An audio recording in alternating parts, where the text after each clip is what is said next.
3, 2, 1 start. महोदय, शिक्षा आयोग ने अपनी रिपोर्ट में स्पष्ट रूप से कहा था कि क्षेत्रीय भाषाओं को उच्च शिक्षा का माध्यम बनाया जाए। इसे ध्यान में रखकर शिक्षा के बारे में तैयार की गई हमारी राष्ट्रीय नीति में भी यह माना गया है कि सभी स्तरों पर शिक्षा का माध्यम क्षेत्रीय भाषाएं होंगी और प्राइमरी स्तर पर मातृभाषा के माध्यम से शिक्षा दी जाएगी। हमारे देश की सभी भाषाएं बहुत समृद्ध हैं, किंतु हिंदी को संविधान केंद्र की राजभाषा का स्थान दिया गया है। इसका कारण यह नहीं है कि यह भाषा इन सभी भाषाओं में प्राचीन या समृद्ध है, बल्कि ऐसा इसलिए किया गया है क्योंकि यह देश के अधिकांश हिस्सों में बोली और समझी जाती है। हमारे देश के लगभग सभी राज्यों में इसके बोलने और समझने वाले लोग मिलते हैं।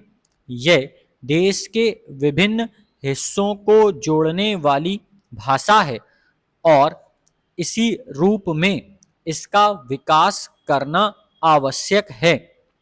इस समय दुनिया के 30 देशों के 108 विश्वविद्यालयों में हिंदी की पढ़ाई का भी प्रबंध है और भारत के 63 विश्वविद्यालयों में भारतीय भाषाओं को उच्च शिक्षा की परीक्षाओं का माध्यम बना दिया गया है।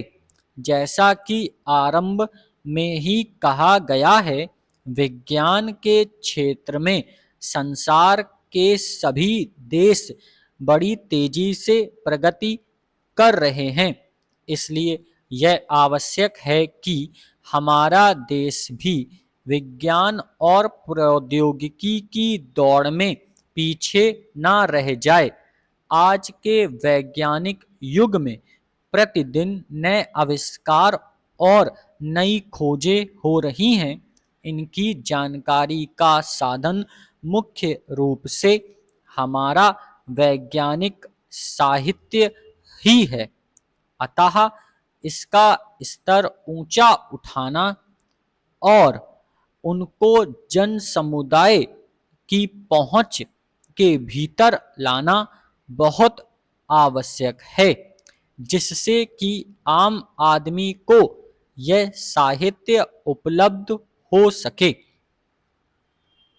जहाँ तक हमारे देश के विभिन्न विज्ञान व प्रौद्योगिकी शिक्षण संस्थाओं में हिंदी को माध्यम के रूप में अपनाने का प्रश्न है, इस संदर्भ में हमारे पास दो मॉडल हैं।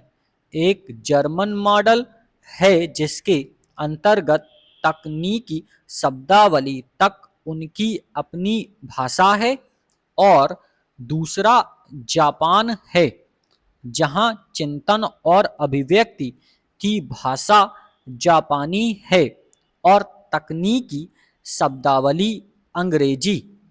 हमें अपने देश में विज्ञान और प्रौद्योगिकी का शिक्षण हिंदी में देने के लिए सबसे पहले वैज्ञानिक तथा तकनीकी साहित्य हिंदी में उपलब्ध करना होगा। यह काम अनेक संस्थाएं कर रही हैं, जैसे वैज्ञानिक तथा तकनीकी शब्दावली आयोग, केंद्रीय हिंदी निदेशालय। Full stop.